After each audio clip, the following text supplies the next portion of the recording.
Hello all, Raviteja గారి 77 film యొక్క update అయితే మనకు వచ్చింది. రీసెంట్ గా మోషన్ టీజర్ అయితే రిలీజ్ చేశారు. ఈ సినిమాకి డైరెక్టర్ వచ్చేసి శివ నిర్వాణ గారు. సో ఈ సినిమా టైటిల్ వచ్చేసి మనకు ఇరుముడి. అంటే ఈ సినిమాలో ప్యూర్ గా మన రవితేజ గారు అయ్యప్ప స్వామి భక్తుడిగా అయితే కనిపించబోతున్నారు. బేబీ అక్షర ఈ సినిమాలో ఒక మంచి రోల్ లో ప్లే చేస్తుంది అనమాట. మైత్రి మూవీ మేకర్స్ వాళ్ళైతే ఈ సినిమాని ప్రొడ్యూస్ చేస్తున్నారు. సో ఇండియా వైడ్ గా ఈ సినిమాని టీ సిరీస్ వాళ్ళైతే ప్రజెంట్ చేస్తున్నారు అనమాట. సో శివ నిర్వాణ గారి డైరెక్షన్ లో పాన్ ఇండియా లెవెల్ ఈ సినిమా అయితే రాబోతుంది. ఈ సినిమాలో హీరోయిన్ గా ప్రియా భవానీ శంకర్ గారిని అయితే సెలెక్ట్ చేశారు. సో ఈ సినిమాకి చాలా మంది ఆర్టిస్టులు పనిచేస్తున్నారు.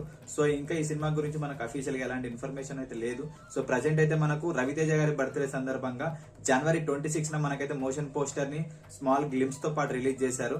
సో ఈ సినిమా గ్లిమ్స్ చూసాక నాకు ఒకటి అనిపించింది, ఖచ్చితంగా ఈసారి ఈ సినిమా ఎప్పుడు రిలీజ్ అయినా మన రవితేజ గారు అయితే కంబ్యాక్ ఇస్తారన్న గ్యారంటీ మాత్రం ఖచ్చితంగా ఉంది. ఎందుకంటే సంక్రాంతి 2026 రిలీజ్ అయిన BMW భర్త మహాశయులకు విజ్ఞప్తి సినిమా అనుకున్నంత రిజల్ట్ అయితే ఇవ్వలేకపోయింది బాక్స్ ఆఫీస్ దగ్గర.